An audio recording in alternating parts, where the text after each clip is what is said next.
What we have here is the Mercedes-Benz A207 generation. And it's a little bit like the iPhone 13 Pro in the way that the two selling points for the iPhone is the status it gives you and also the way that it's so well thought out. Two qualities this car should have, but we're going to have to wait and see. The iPhone 13 Pro is also available in a lovely shade called Sierra Blue, and that's very similar to this equally lovely shade of blue here. So let's see how similar this car is to that phone. This generation of Mercedes-Benz E-Class A207 starts at around £6,000, but that's going to get you a low-spec, high-mileage, non-facelift car. If I were you, I'd definitely look for a facelift. That's a 2013 or onwards car with under 80,000 miles. These will cost around £11,000. However, I'd go for something like this. This car has a more powerful engine, and I'll explain later on in this review why that is so important. Styling wise, this car is incredibly aggressive from the front end. We've got huge bulging wheel arches, got a huge Mercedes-Benz logo and a second one to top the cake, and then we've also got this lovely piece of chrome which sticks out. Usually chrome on cars just looks a bit old-fashioned and also very chintzy, but here it does complement the car very nicely. And we've also got on this post-facelift model the headlights, which are not joined together by a random piece of trim, which really does lift the car. When looking for one of these A207s, do look for a post-facelift. And there's only really one complaint from the front end, and it's here. This piece of trim, which I think is like some headlight washer or something, does ruin the symmetry of the car, but that's only a minor niggle. Then we've got lovely alloys. These ones are slightly scuffed up, but nevertheless very nice. I like this bold crease along the side of the car which goes through the door handle and sort of merges into the rear of the side. And then as we move to the back, we've got more chrome, E250 badge, and we've also got parallelogram, I think that's the first time that's ever been said in a car review, shaped exhaust tips, which are very nice, and they are real. There is an exhaust tip in there, and there's another one in there. And apart from that, that's it really, the styling. I think this car looks better than the equivalent BMW 4 Series or Audi A5, so yeah, a good looking car. When you step inside this car, it's a tad disappointing, I'd say. The first thing which really gets on my nerves is just how many buttons they've put in here. I mean, do we need every single number 1 to 9 as well as the alphabet written down here? I don't think we do. And then we've got more buttonage here as well. Doesn't look exceptional. Clock, I don't think it really works on this sporty style of car. And there's a little bit too much chrome. I do like the steering wheel though, and grant you that is very nice. And then we've also got rather nice aluminium pedals down there as well, which I do quite like. Seats, I think they're very nice looking, although people in the back aren't going to like them because they block all your view. You can't see a single thing from back there. So what's quality like back here? Well, it's all right. I mean, there's leather, obviously, on quite a few surfaces. Got some nice wood trim. It's not too walnutty, so I'll let that one slip. And then we've also got two-tone leather in this car. We've got the cream and this bluey shade as well, and chrome touches here as well. But I don't think it's as solidly built as something like a BMW 4 Series. There's the odd creak here and there, and then on the move I found this car has a very creaky sat nav as well, which isn't particularly great. And practicality, there's quite a big cubby here. You could probably fit 2 big water bottles in there, some more space as for sunglasses and face masks. It looks like 12-volt socket. I don't think anybody uses those anymore. And what else do we have? Door bins, pretty small, you're not going to fit much in there. And that is probably about it. Let's move to the back. So I am now in the back of this car, and I must tell you, that getting into the car is actually quite easy. There's a large opening for you to get in. It's not like a Porsche 911, which is pretty impossible to get in. And unlike a Porsche 911, you also get half decent seats, so they're not just little pouches you sit in.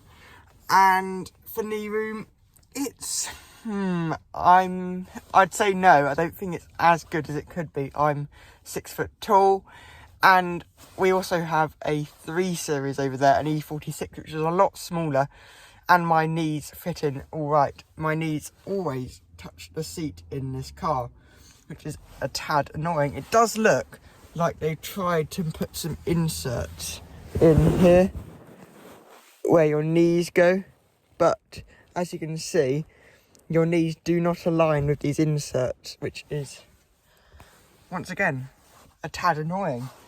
As for quality, I don't think it extends quite as well to the back of this car. I mean, for example, here we have the armrest. This is leather, but this is a cheapish cloth material. And down at the seat, you can see leather, but underneath this back pouch here, you can see once again more cloth. Storage back here, that is not exceptional. There is only this little useless tray which can fit pretty much nothing in, and yeah, that's about it. You're gonna have to ask the front passengers if you have a bottle or something, because there is zero space to store anything. Wait, let's forget this as well. Are some cup holders, but they're so absolutely massive, any normal sized bottle is going to start rattling around in there. But that is a very nice mechanism, feels nice and solid. As I said, armrest there as well. It does make it a tad more comfortable. There's a slight armrest down here, but it makes it a very awkward position to sit in. What about for headroom? Yeah, pretty good. My hair's only just touching the ceiling. If you are over 6 foot tall, then you might struggle a bit more. But as for me, I am absolutely fine. It's fairly comfortable back here. You will get numb buttocks after, 2 hours being sat in here. But hopefully you won't have to be sat back here for too long. And also, when you're sat in the back, there's actually with the roof down that is, there's actually very minimal buffering. I mean, you're not going to get all your head torn off, because there's a nice thing which pops up on the front of the car, which diverts the wind elsewhere, not straight at your face. But yeah, reasonably impressed. There could be more knee room, and there could be slightly more cubby spaces, but yeah, not too bad. Final thing to mention then on the inside of this car is what the infotainment system is like. And it's not as good as the iDrive system you'll find in BMWs of this era. It's also not quite as intuitive, I'd say, as the iDrive. It does have a swivel wheel down here, but yeah, it's not as good. We've got navigation, of course, but no Apple CarPlay or Android Auto, but you're not going to expect that on a car with an infotainment system from 2008 or so. I think that is 2007. That's when it was found in the C-Class. We can play around with the radio stations, of course. Sound, you can change like the bass, treble. Yeah, we get the idea. And the sound quality in here overall is pretty good. I'd say probably better than you'll find in most other rivals. 3D sound, never actually tried that before. If you have ever tried that before, do tell me whether it's any good. What else do we have? Telephone, of course, you can install the contacts. You've got Bluetooth and stuff, so you could stream music from your phone, but of course you're not going to be able to use Google Maps on here. Navigation, it's alright. Obviously you're not going to get live traffic data stuff, but overall it's a average infotainment system. Does the sporty styling mean it's sporty to drive as well? Well, not really. At least that's what it says from the car reviews I have read. From my perspective as a passenger, it's a relatively firm ride, but it does always feel well controlled and very stiff. But it's never uncomfortable, and that's what I really want from a car like this. So what are the engines like on this car? So the diesels, you've got the E220, E250 and the E350. The E250 and the E350 are both quite pokey engines, but if I were you, I'd actually avoid the E220 and the E250 because they're incredibly noisy, as you can hear right now. Actually, I've left the engine running, and as you can hear, it's incredibly noisy, and it's not like a nice noise, it's a diesel noise.